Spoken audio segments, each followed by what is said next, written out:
नमस्कार, आप देख रहे हैं चौकस भारत और मैं ब्रजेंद्र।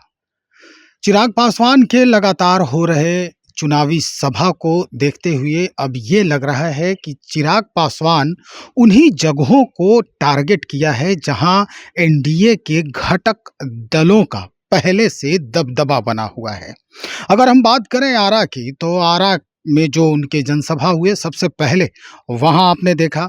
उसके बाद नीतीश कुमार के गढ़ नालंदा यानी राजगीर में जो अभी-अभी 29 जून को जो उन्होंने भीम संवाद किया, वहाँ भी आपने देखा। छपरा जो कहा जाता है कि राजीव प्रताप रूढ़ी का गढ़ है, भारतीय जनता पार्टी से सांसद हैं, उनका गढ़ है, छपरा में भी उन्होंने किया और अब उम्मीद है कि मुंगेर और गया जी में भी इनका जो सभा है वो होने की संभावना है। कुछ बातें जो हैं वो बड़ा महत्वपूर्ण हो जाते हैं समझने के लिहाज से कि भाई आखिर चिराग पासवान इन जगहों पर टारगेट क्यों कर रहे हैं, इन जगहों को टारगेट क्यों कर रहे हैं। कल ही उन्होंने छपरा में जनसभा को संबोधित किया और जनसभा में कई बड़े ऐलान भी उन्होंने कर दिया है। अगर हम बात करें तो उन्होंने 3 महत्वपूर्ण बातें जो हैं वो वहाँ की जनता से साझा करते नजर आए। सबसे पहले उन्होंने ये कहा कि चुनावी बिगुल जो है वो बज चुका है। लोग आएंगे, आपको झांसे में फिर से डालेंगे, हम ये करेंगे, हम वो करेंगे। लेकिन ऐसे धोखेबाजों को समझना और पहचानना जरूरी है। आप लोगों के साथ साझा करनी जरूरी है। आज इसलिए क्योंकि आज से कुछ महीने के बाद हम लोग चुनाव में उतरने जा रहे हैं और ये चुनाव निर्धारित करेंगे हम लोगों के आने वाले 5 साल का भविष्य। और ये 5 साल हम सबके जीवन में अति महत्वपूर्ण, अति विशेष है। इन 5 सालों में हम लोग एक विकसित बिहार की मजबूत नींव रखेंगे। मैं जिस संकल्प के साथ निकला हूँ, मेरे नेता, मेरे पिता आदरणीय रामविलास पासवान जी के सपनों को पूरा करने के उद्देश्य के साथ निकला हूँ। बिहार को फर्स्ट और बिहारियों को फर्स्ट बनाने के संकल्प के साथ निकला हूँ। ऐसे में ये 5 साल एक महत्वपूर्ण भूमिका निभाएंगे हम लोगों के बिहार फर्स्ट, बिहारी फर्स्ट की सोच को धरातल पर उतारने के लिए। ऐसे में ये संवाद आप लोगों के साथ होना जरूरी है, क्योंकि इस दौरान कई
सुन लिया आपने।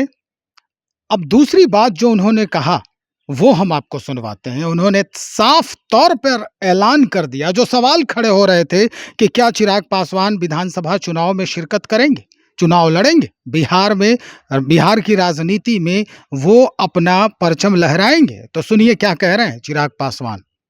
कई ऐसे लोग हैं जो नहीं चाहते कि चिराग पासवान बिहार आए। उन लोगों ने जिस तरीके से हमारे बिहारी युवाओं का पलायन करके उनको दूसरे राज्य, दूसरे देशों में रहने के लिए मजबूर किया, उसी तरीके से ये लोग चाहते हैं कि चिराग पासवान अगर बिहार आ गया तो युवाओं को उनका हक दिलाएगा, महिलाओं के सम्मान की बात करेगा, बुजुर्गों के सम्मान की बात करेगा, किसानों के हक की बात करेगा, मजदूरों के हक की बात करेगा। इसीलिए ये लोग नहीं चाहते कि चिराग पासवान बिहार आए। और इसीलिए ये षड्यंत्र रचा जाता है कि किसी भी तरीके से चिराग पासवान को बिहार न आने दिया जाए। और ये भ्रम की स्थिति ये लोग बनाते हैं। और बार बार ये सवाल पूछा जाता है कि क्या चिराग पासवान विधानसभा का चुनाव लड़ेगा। तो जब ये लोग ये सवाल पूछते हैं कि क्या चिराग पासवान विधानसभा का चुनाव लड़ेगा, तो आज सारण की इस पावन धरती से आप सबके सामने मैं ये कहने जाता हूं कि हाँ, मैं चुनाव लड़ूंगा।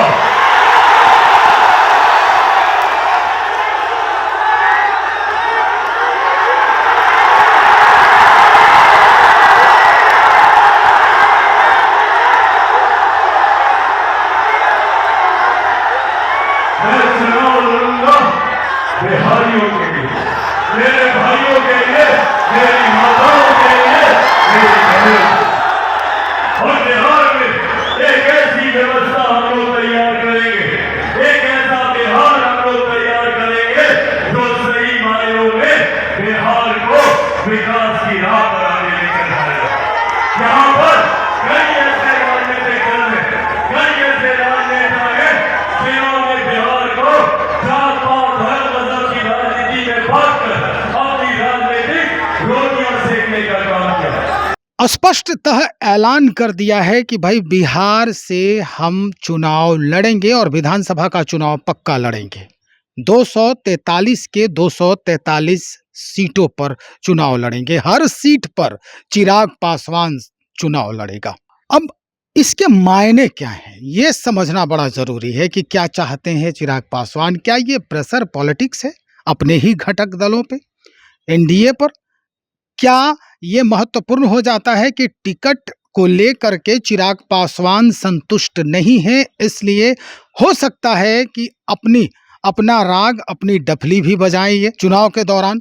कई सवाल अब खड़े हो रहे हैं। हम बात तो करेंगे ही, आगे और लोगों से बातचीत करेंगे जो लोजपा रामविलास के हैं, या खुद चिराग पासवान से अगर बातचीत होती है तो बातचीत आगे बढ़ाएंगे। लेकिन एक महत्वपूर्ण बात उन्होंने ये भी कहा है, और ये सीधा निशाना साधता है नीतीश कुमार पर। उन्होंने कहा कि जिस तरह का माहौल बन गया है बिहार में, ये बड़ा गौर करने वाला है, और विधि व्यवस्था जो है ये कतई बर्दाश्त के काबिल नहीं है। बिहार फर्स्ट, बिहारी फर्स्ट की जब बात हम करते हैं तो लोगों को तकलीफ जो है वो होने लगती है, और लोग चाहते हैं कि इन्हें रास्ते से हटाने की कोशिश की जाए, और ऐसा हुआ भी है। हम चाहते हैं कि ये भी बयान जो चिराग पासवान छपरा में दिए हैं वो आप सुने। जब मैं ये सोचता हूँ कि क्यों कभी कोई बिहार नहीं आता, क्यों बिहारियों को ही दूसरे राज्य जाना पड़ता है। क्या आप लोगों ने कभी सुना कि कोई दिल्ली का लड़का या लड़की बिहार आता हो शिक्षा के लिए? क्या कभी कोई मुंबई का, महाराष्ट्र का लड़का या लड़की बिहार आया है रोजगार के लिए? तो फिर क्यों सिर्फ हम बिहारियों को ही दूसरे प्रदेश जाना पड़ता है? शिक्षा के लिए जाते हैं, रोजगार के लिए जाते हैं, और वहां इस तरीके से हमें अपमानित किया जाता है। बिहारी बस इसी सोच को धरातल पर उतारने का संकल्प है। मैं चाहता हूं कि आज के बाद किसी युवा को बाहर न जाना पड़े। बिहार में कारखाने खुले, बिहार में ही उद्योग खुले, बिहार में ऐसी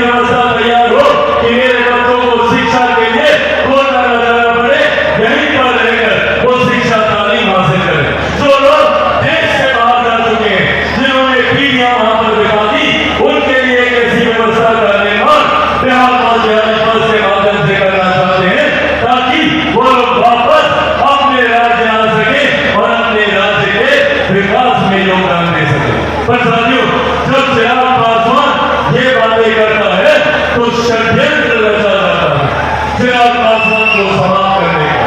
आज से 3 साल पहले भी यही षड्यंत्र रचा गया था। उस वक्त भी हर संभव प्रयास किया गया था कि किसी भी तरीके से चिराग पासवान के बढ़ते कदमों को रोको।